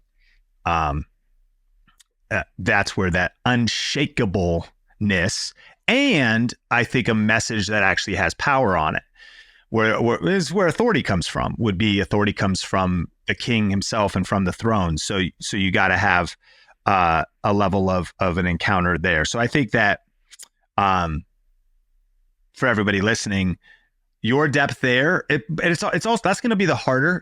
That's harder. It takes time. Not that that should be the way we think of our intimacy in prayer and with God, but it's not fast. It's not, I'm all for Christian content creators on TikTok, but the TikTok feed or the Instagram reel feed is a bad place for spiritual development. Ultimately, I think a lot of people should missionally be creating insane amounts of content there, because that is the language of culture right now. But there's something about old school paper Bible. There's something about, multi-hour Pentecostal church meetings. There's things that have happened in my life. Like, what is it? There's something about prayer meetings, something about praying 60 minutes every single Wednesday for the 7 years, every morning, before youth group to lay a foundation for them. Besides church and prayer ministry, like pre-service, not even pre-service, but pre-day prayer, because we spent a whole day. Yeah. Do something like that, like get into that, like that shapes your heart, shapes your mind. So I think that's foundational, number one.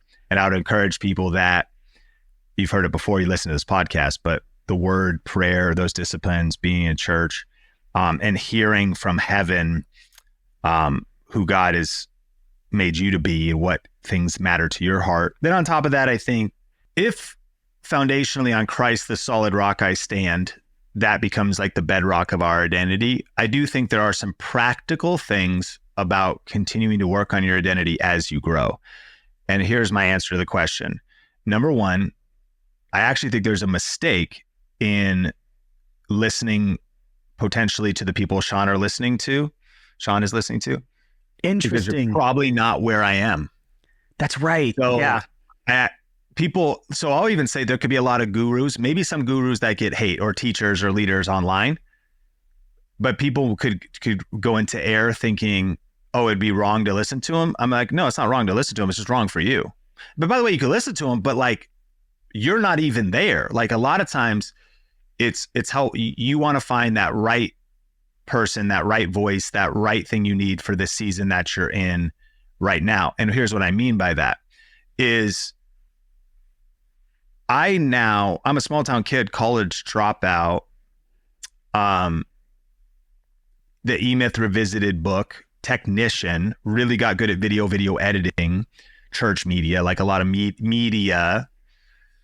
And am now running a multi-million-dollar 30-plus W-2 10 contractor business. And there could be a lot of trending people out there, but I got like really different problems right now. My problems are right. They feel pretty unique, and without, wanting to really not come off with any hubris, but I'm in a small percentage of people that have the problems that I have. It's not a wide. So I think for some too, I think trying to self-awareness of where you are, if you treat it like a video game, like what level are you on? And there used to be, back before we had the internet, there used to be like the Gamer magazine that you'd subscribe to, whatever it was, that would have like how to get through levels. Or there was a phone line originally, like you could call it. It was super expensive. They'd walk you through how to beat levels. I think one of the biggest things, X person might be trending on social right now and everyone's listening to them, but they're like not even doing the basics. So they're listening to somebody talking about like how to scale to 1 million, like you haven't even made $1 yet, or in like your business or something. So sometimes what I would encourage is, the bigger question is, where are you now? What are actually your problems now? What are actually the things that are holding you back? And then who is the best person to follow or find an answer to that? Even more specifically, what book should I read? Wrong question. What problem do you have?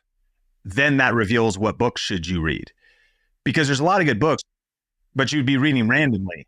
I'm so sorry. You're kind of talking about the Think Media ethos, the ASQ, ask specific questions. No. Mm-hmm. And you're turning it around on us saying, what problem do you have? Yeah. Where are you stuck? Or what is your biggest pain point or bottleneck? So a few years ago, it was when I was the technician, meaning just the solo content creator, editing, shooting, doing everything and being the talent. Yeah. I recognized that learning how to actually hire somebody, learning how to actually delegate, learning how to maybe not even hire somebody, but inspire somebody with vision, because I had very little money. And so if you're going to grow something, it's one of the things I love that John Maxwell said was, church is the highest form of leadership, because in corporate, you can motivate people with money,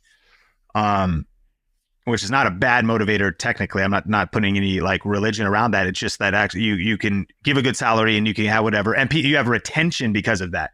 Ministry, you're trying to motivate volunteers that are not being paid, right? And so you have to cast vision, give clarity, speak to. There's a whole different dynamic of leadership. So saying all that, what I've learned though in business and in growth hacking was the original essential ops integrator person that worked for us got hired without getting paid. I remember we had a conversation. I realized she was like absolutely the right person to help me scale to the next level. And I was like, cool, you are perfect. I can't pay you. How does that sound? And she was like, great. But here was the thing. So it was learning. I said, so if you help me build this next thing, which was our original product, I will give you X% of the sales. And it took 6 months to build. So she actually was working towards something. And there was an agreement that she was going to be compensated for something. But as an intrapreneur, it was only based on performance. And so when someone goes, I can't hire somebody. Sure you can. But you just lack the skill set to do that exact thing, because if you can find the right person in the right situation and say, listen, it means you need more vision, more clarity. You need a product market fit. Like you have something really, I knew I had a really strong framework and idea of teaching YouTube. I knew I needed to publish it. I wanted to publish it in an online course, but I was so busy just maintaining the content creation stuff, focusing on ad revenue and affiliates, that I didn't feel the margin for that. So I needed to hire somebody. But then I was like, well, I don't even quite have the money to hire somebody. So I cast vision. She agreed.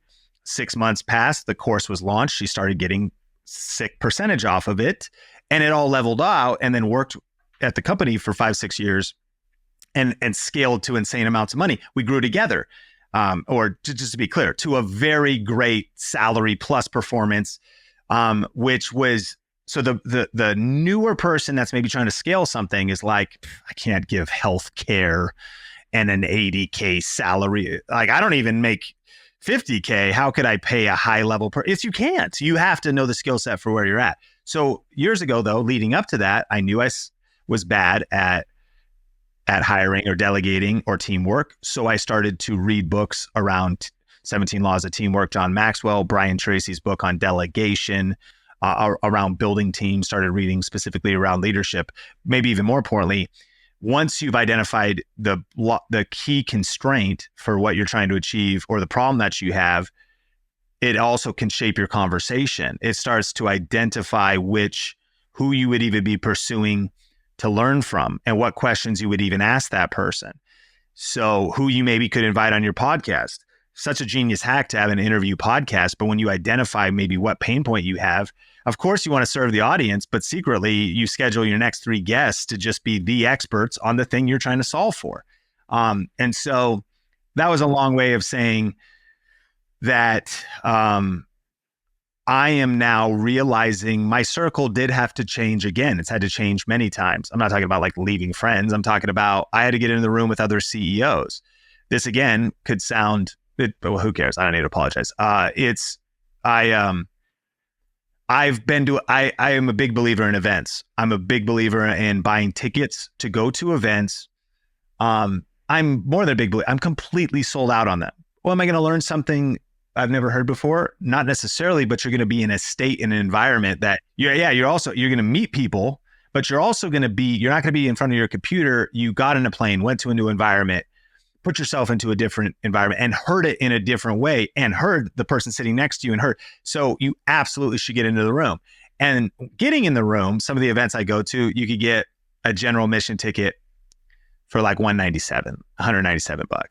And then you can get, VIP for $500. But then there's like an executive ticket, and maybe that's like $1,000 for like a couple grand, which that probably sounds crazy. But now there's a CEO ticket I bought this year. It was $10,000. And for an event in Miami. And of course, you could take the kid out of the small town, but you don't take the small town out of the kid. I'm still like $10,000. Like, what are we talking about? That's ridiculous. Like, even if you have the money, like, what are we? But then I started to realize after then I went to it, I was like, well, that was one of the best uses of money I could ever have. Why? By the way, I sat in the same event, the same main event with everybody else, which shows you, again, how much opportunity there is depending on what level you're at. Get in the room regardless. Get in the room no matter, find a way to get in the room. But what I realized was, number one, there was a pre-event just for CEOs. Crazy. People with different problems, different questions, different constraints. Then I also realized, well, it wasn't even just the information. There's so many things that are caught, not just taught. So you might, in a way, be exhausting the relationships around you. It's like, if you're the smartest person in the room, you're in the wrong room. If you're the smartest person in the room, you need to get into a different room. if you're the smartest person in the room and you're super happy and complacent or comfortable, you're making a big mistake because you're leaning more on insecurity and ego of like, it's pretty cool because I'm the smartest person in the room, when that is actually the least intelligent thing to do. The smartest thing to do. If you're the smartest person in the room and you were actually that smart, you would get to a different room, because true intelligence would be revealed by you understanding the lid presently in front of you. And so what I started to realize is, man, when you get around people playing at a different level, thinking at a different level, it rubs off on you. So you should then invest everything you can, though it costs you all you have, get wisdom, buy understanding, buy, more valuable than gold, more precious than rubies. In the Message paraphrase, it actually does say buy wisdom.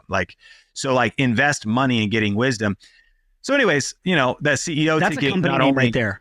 That's a company name, Buy Wisdom. Buy Wisdom. I don't know. There's something in that. There's something in that. Put it, make it number 41 on your list. I don't know. There's something in that. Please continue. So anyways, to that point, I've invested in now, mentor groups or coaching groups that, again, that's kind of like a shocking level of money, but it may not even be the money. It's like, I think there's ways to scale when resources are scarce. But again, the punchline is, I think it's about stewarding and mastering where you are and solving your next constraint. And then when things level up, recognizing that they did and working towards that. And so I've actually been somewhat hesitant. I'm happy to list out any names, but it's like, I don't necessarily want to list out who I'm listening to and learning from, because most people, it would not necessarily be helpful. And what even more so, it could be a distraction, because now you're studying level 10 when you haven't mastered level 1, 2, and 3. And what would serve you a lot better would just be being focused, disciplined, cutting out distractions, reading less books, reading more of the right books, following less people online, following the right person online, and mastering a certain level. And you could apply this to church too, right? I remember there was a cool guy who was helping people grow churches, and he had broken down his programs where, like, are you at 100? Are you at 200? And maybe it's a little bit wider. Are you at your first 100? Are you at 300 people? Are you at 500 people? Are you at 1,000 people? Different problems at every single level, different challenges, right. The kind of nature of the church and the culture. And so everyone's like, oh, X popular church, let's learn from them. It's maybe a horrible idea, because their budget, their size, their age, everything else they're doing. What would be a lot more helpful, if your church is 80 people, learn from the person who just grew from 80 to 275 or 175. They just doubled, and how'd they do that? And what exactly did they do at that level? And of course, I did say, if you want to become a millionaire, study billionaires, you'll get there faster. I don't even know if I agree with that fully. I do agree with that. I'd probably study both, because yes, thinking like a billionaire would be great, but also probably doing what the millionaire did to actually hit that target. And then everyone, even that gets thrown around. And so like everybody wants to be a millionaire. How about first figure out how to Ramsey your life a little bit and just, hit 6 figures or whatever else. All that to say is levels. Or get your car note covered, get your mortgage covered, Totally. Step by step. Can I interrupt you and say something really quickly? Yeah. I am so in line with what you said, and I'm honestly sitting here kind of proud of myself for a couple of different reasons. One, what you said about, hey, I wanted this person, I couldn't pay them, I found a way to do it. That's how I'm filming my first course. My buddy Chris, who does video for NBC here in the city, phenomenal videographer. I'm like, I can shoot, but I want this to be done at a different level. I can't pay you, but I'm going to profit share with you. And he said, Yep, yeah, there you go. Cool. It's a good model. He said, we're buds. Let's work out. And I'm like, yes. And so as you repeat that back to me, I'm like, yes. And so another thing you said was, yeah, you go to X place here to try to learn what they do. You come back to your place and you're like, oh, wait, I don't have the budget to do what they do. I don't have the experience to do what they do. I'm just trying to get on step 1. And literally the course I'm creating is a worship leaders course, because what I've realized is that when it comes to, and I'm going to do the pitch, that there is a disparity when it comes to resources and support for senior leadership in churches and ministry specific leadership in churches. Senior leadership, retreats, cohorts, conference, all of those things are phenomenal and needed, but ministry specific, what do? They go to the Bethel, they go to the elevation, they see this huge, amazing thing. They can't reproduce it back home. Underserved. That's so you've also identified a very underserved, Yes. in need, mission-driven calling for you to really serve a particular person to help them win in a much more relatable and realistic exactly where they are. I'm sitting here proud of myself because Sean Cannell's like, well, you should do this. And I'm like, I'm doing it because there is that, I get texts and calls from senior pastors all the time. Like, I need a worship person. I'm like, no, you need to develop a worship person. That's why, and I'm not, no arrogance intended, but that I'm a part of a small church, just a few hundred people, but we have a rotating, healthy, rested roster of volunteer worship leaders who feel called and feel empowered and I'm just like, I want to reproduce that elsewhere because you get the idea. I'm just sitting here as you repeat this to me, I'm going, yes, there is something to that. And when you go on podcasts and your podcast, which we'll get to all your plugs in a second, because everybody should be watching and listening to your stuff, nuggets like that get dropped every 30 seconds. And it's just been, it's so valuable to hear that for oh, wait, I should be doing that. Or B, affirmation of, yes, that does make sense. I'm looking at step 10 when I should be looking at step 3. That's just so good. I appreciate that. The one book that did come to mind is a book called The Big Leap, and subtitle, Conquer Your Hidden Fear and Take Your Life to the Next Level. Now, full disclosure, I downloaded the audiobook and listened to 40% of it. I got the big idea of it. So and it's like, it's pretty popular, 100,000 copies sold or whatever. But the punchline actually of it is we hit upper limits. We hit upper limits in life. And that would also speak to, you could say, what's my biggest problem? The other thing would be, and these would, to tie that into, for me, I've had to kind of like reinvent myself or evolve my identity. I think there's a lot of self-awareness here too. It is not my belief fully that I think every creator, but for sure, but every creator, let's say, is not going to become a CEO of a 40-person company. Not only it could be a talent thing, but I'd also say it's even just a self-awareness. Like, you'd probably hate it. Like the other day, someone asked me, what is like a contrarian opinion about content creation that people wouldn't expect from you? And I was like, content creation sucks. We're like, what? And I was like, it's horrible. Like, what do you mean? It's horrible. It's the worst thing ever. And they're like, huh? And I was like, well, I love it and I enjoy what I do. To be clear though, too, it also is kind of like anything else. There's going to be the highs, there's going to be this, but everything is monotonous. Like this, whoever said, if you do what you love and you'll never work another day in your life, was wrong.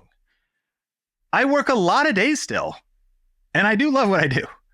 And some of the days are awful. But add on to that, having team members and employees and all this other stuff. So I think there's something about having self-awareness of what God has called you to. I think we should all grow. We should all maximize our potential. And 100% of us listening to this, myself included, have upper limits right now that I believe God would call us to break through. But not everyone is called to completely transform. Like, and by the way, I don't even want to technically be a CEO. Now, I'm stewarding my business. I'm doing what's necessary. I bought books on being a CEO. I don't even gravitate towards them. I lean more into content creation, storytelling, marketing, the things that I love, and I have to force it to read those. But nevertheless, the point of the big leap would be going back to, I think, half of the figuring out your niche and kind of chipping away the rocks that are making the full sculpture of you revealed is dealing with your upper limits. And what those most quickly, the simplest way to probably explain that is like the idea of lottery winners and them getting a bunch of money all at once and then finding their way, if they were broke before, being broke again, because they hit an upper limit and they weren't used to stewarding wealth. So they had to get rid of it. So they gambled it away, spent it away because they didn't have an identity change. And so, of course, we could all benefit from being better stewards of whatever resources, and our money mindsets and upper limits could be preventing us.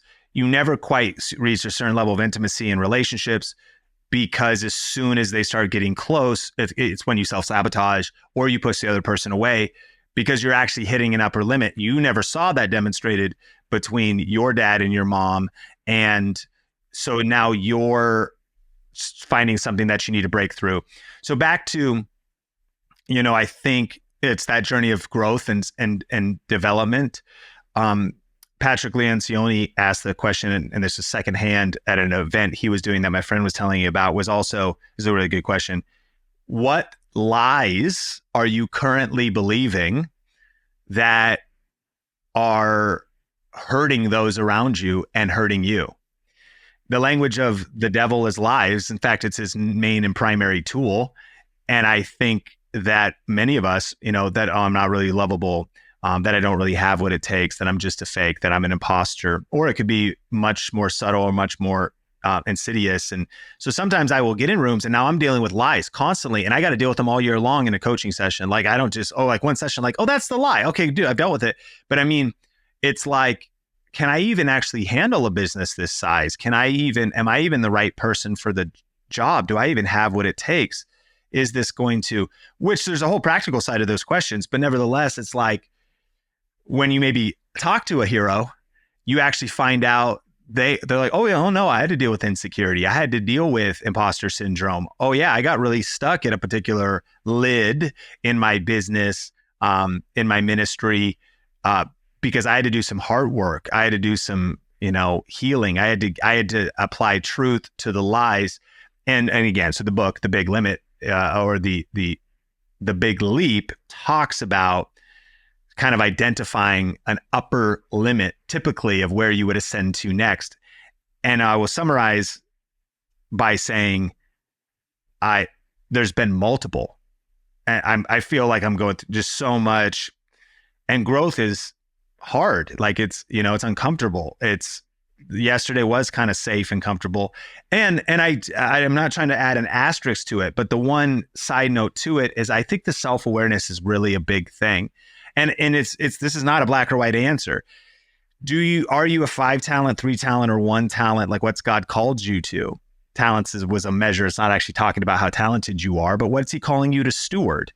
So I do think leaders don't ask, what do I want? That's important, but they ask, how far can we go? They ask, what is God really calling me to?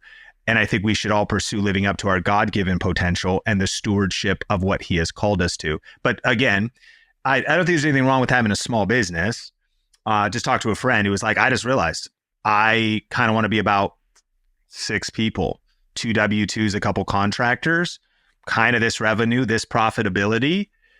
And so I think that could be God honoring. It totally can be God honoring. That's a self-awareness thing. But I also think it's worth questioning and probing and saying, are you pursuing comfort over calling?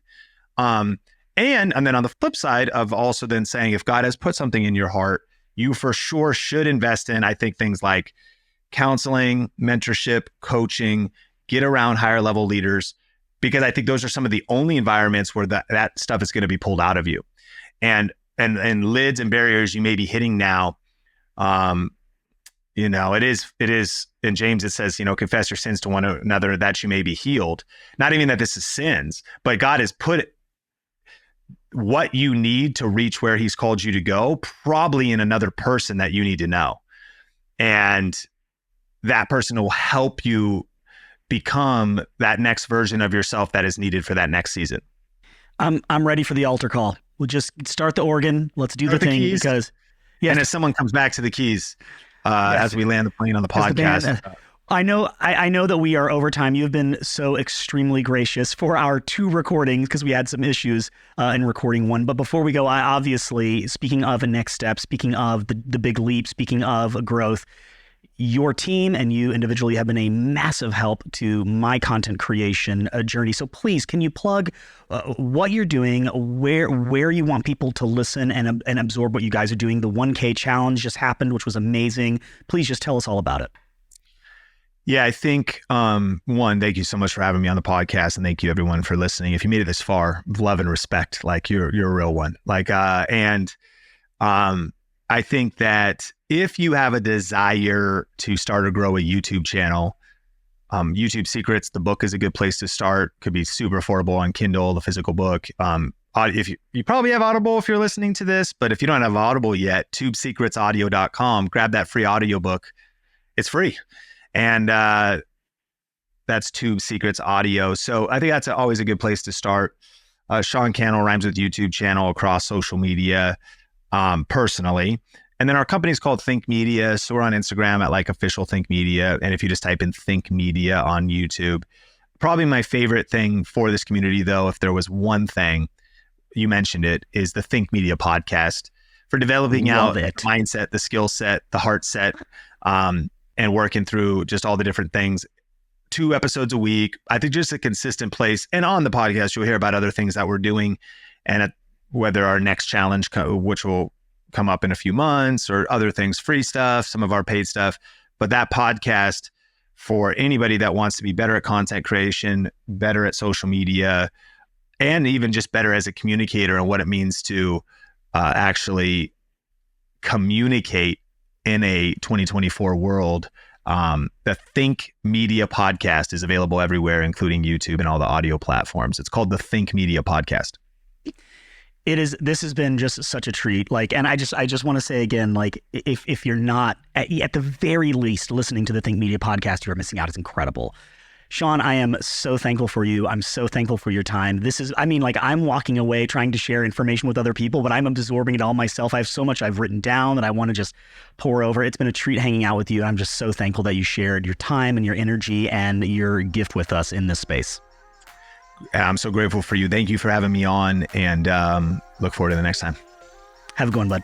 Thanks for joining me today. Don't forget that links to everything you need can be found down in the description. And if you want to stay up to date with what I'm doing, you can always follow me on Instagram by subscribing to @PatrickMurphy. And while we're talking about subscribing, go ahead and subscribe to my YouTube channel as well. I'll see you in the next one.